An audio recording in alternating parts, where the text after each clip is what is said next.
বইটা ওরা এত ভালোবাসে, বইটা আইডা খালি পানি ফেলা ভাত খায় না কোনো। ওই ওর স্বামী কাপড় চোপড় ওর শাশুড়ি দিয়া দেয়। আরে কইছে যে মা জুইরে একটা ফরমাস দিবে না, তোমার যে কাজের মেয়ে দরকার পড়ে আমি কাজের মেয়ে আইনা দিমু তোমারে, তাও জুইরে তুমি কামে দিবে না। আমরা এটা জানি, কিন্তু ওর ভিতরে যে এখন কোন ভালোবাসার অভাব হইছে তুমি আর আমি বাবা কহম না। হাসি খুশি স্বামীর সংসারে প্রায় 2 বছর পেরিয়ে গেলেও কখনো কোনো ঝগড়া বিবাদ হয়নি গৃহবধূ জুই আক্তারের। স্বামী আলী হোসেন পেশায় একজন ক্রেন অপারেটর। ঢাকায় ক্রেন চালিয়ে যথেষ্ট উপার্জন করেন। স্বামীসহ গতকাল 30 জানুয়ারি বিকেলে মোটরসাইকেল চালানো শিখে সন্ধ্যায় গলায় দড়ি দিয়ে আত্মহত্যা করেন গৃহবধূ জুই আক্তার। এরা আমার ছেলে সহ এই জায়গায় দাঁড়িয়ে আছে, এই জায়গায় মোটরসাইকেল নিয়ে এই জায়গায় দুজনে দাঁড়িয়ে আছে। আমার ছেলে বাজারে গেল, আমি গেছি তখন ঘাস কাটতে, এই বুটা বাড়ি ঘাস কাটতে গেছি। তখন আমার যায় বাড়িতে দরজা ঘরের ঘুষাইতেছে, কিন্তু ঘরের দরজা আটকানো, টিপি ছাড়ো না, টিপি ছাড়ছে। পরে তখন আমি আমার যায় ধাক্কা দিয়ে থুয়া চলে গেল নামাজ পড়বো, ওই জায়গায় অজু করতে গেছে। এখন আমি যখন ধাক্কা দিছি দরজা, তখন দেখি দরজা আটকানো ভিতরে।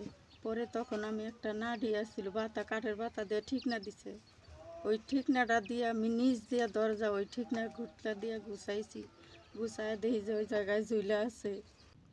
স্বামীসহ সুখে থাকলেও কী কারণে এরকম ঘটনা ঘটালো সেই গৃহবধূ তা নিয়ে এলাকায় চাঞ্চল্যের সৃষ্টি হয়েছে।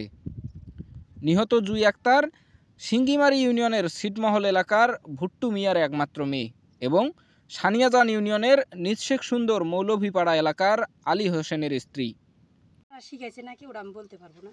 আমি ওই দিক দিয়ে খেতে ওই পাক মারছি আর কি, পাক দিয়ে এই দিক দিয়ে আসছি। আসে আমার ছেলে ওই জায়গায় ছিল, আমার ছেলেরে ডাকতে গেছি যে বাবা তুই বাজার থেকে আসছো, মাছ নিয়ে আসছো? কয় না আমি মাছ আনি নাই। তা আমি আবার চলে আসি যে আজান দিতে আছে, আমি নামাজ পড়বো, তুমি বাড়িতে আসো। কয়াতে আসছি, এদিকে যাওয়ার সময় দেখি যে টিভি দেখতে আছে, বউ টিভির শব্দ শুনতে আছে আর কি। আমি কই যে ঘরে মনে দেখতে আছে, তো কই জুই সন্ধ্যার আজান দিতে আছে, টিভিটা বন্ধ করো, বন্ধ করো, আমি নামাজ পড়বো। আমি তাও শুনলো, দুবার ডাক দিলাম, শুনলো না। পরে এসে কপারটা দাহা দিছি তো খুললো না, দরজা গুছে নাই। পরে দেখি আমার যা আসতেছে, এদিক দিয়ে আসতেছে, সব দেখে আমি বাড়ি চলে গেছি। যে সন্ধ্যাবেলা কিসের ঘুমাইছে, সন্ধ্যাবেলা সে ঘুমা হ্যাঁ। পরে যাও যায় দাহাইতে আছে। পরে আমি চলে গেলাম, চলে যাও উজু করার জন্য হাত পা গুছাইছি, ওই জায়গায় টিউবওয়েল পার গুছাইছি। আর এই বলে গুছাইয়া চিকির পাড়া নিয়েছে। তখন যে ওরে বাবা রে তুই কী করলেন না, কোন সর্বনাশ করলি, কী হইলো তোর, বাঁচাগো কেরা কোনে আসাগো, মাগো বাঁচাবো। পরে আমি দূর এসে করলাম যে কেবল কপাট গুছাইতে আছে, কী হইলো খারাইয়া করে, কারণে শর্টগুলো নেই, আমার যায় কারণে শর্টগুলো নেই, এটা কইতে আসি। আসে দেখি যে হাতটা ধরে না চিকি পারতে আছে। কয় বাঁচাগো, কাশি দিয়ে কাইটা দেবো, আমার সোনারে বাঁচাও। আমরাও তো বুঝি না, তো আমরা এগুলো দেখি নাই তো কোনো দিন, ওই জন্য তো আমাদের আত্মা কাইপা গেছে। আমরা এই এলাকার মধ্যে, আমরা এই হানিকের মধ্যে ওইরকম দেখি নাই।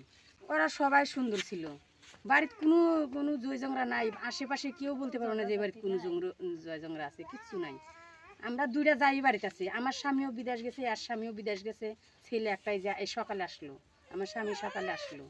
তাদের স্বামী স্ত্রীও খুব কোনো সময় যেন কথা শোনা যায়নি। স্থানীয়দের তথ্যমতে জানা গেছে প্রায় 2 বছর আগে প্রস্তাবের মাধ্যমে বিয়ে হয় জুই আক্তার এবং আলী হোসেনের। স্বামীর ঘরে এসে সব কিছু সাজানোর পাশাপাশি শ্বশুর শাশুড়ির সাথে সুখের সংসার পেতেছিলেন জুই আক্তার। সবসময় হাসি খুশি, প্রাণবন্ত এবং সুখের সংসারে থেকেও কিসের দুঃখে আত্মহত্যার পথ বেছে নিল গৃহবধূ জুই আক্তার, সেটি নিয়ে রয়েছে বিশাল ধোঁয়াশা। কষ্ট পেতে পেতে যখন সহ্য করার ক্ষমতা হারিয়ে ফেলেছি, তখন নিজেকেই কষ্ট দেওয়া শুরু করেছি। টিকটকে এমন আবেগঘন পোস্ট দিয়ে তার পরদিন গলায় দড়ি দিয়ে আত্মহত্যা করেছেন গৃহবধূ জুই আক্তার।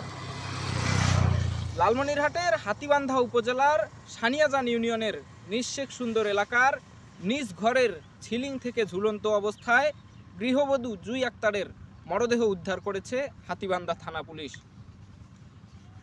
সুখের সংসারে থাকলেও কী কারণে এরকম একটি ঘটনার শিকার হলেন এই গৃহবধূ, সেটি নিয়ে এলাকার মানুষের মনে রয়েছে বিশাল ধোঁয়াশা। ঘটনার সুষ্ঠু তদন্তে প্রয়োজন হতে পারে পুলিশ এবং সিআইডির হস্তক্ষেপ। ফরহাদ হোসেন, নেতৃত্বের কণ্ঠস্বর, লালমনিরহাট।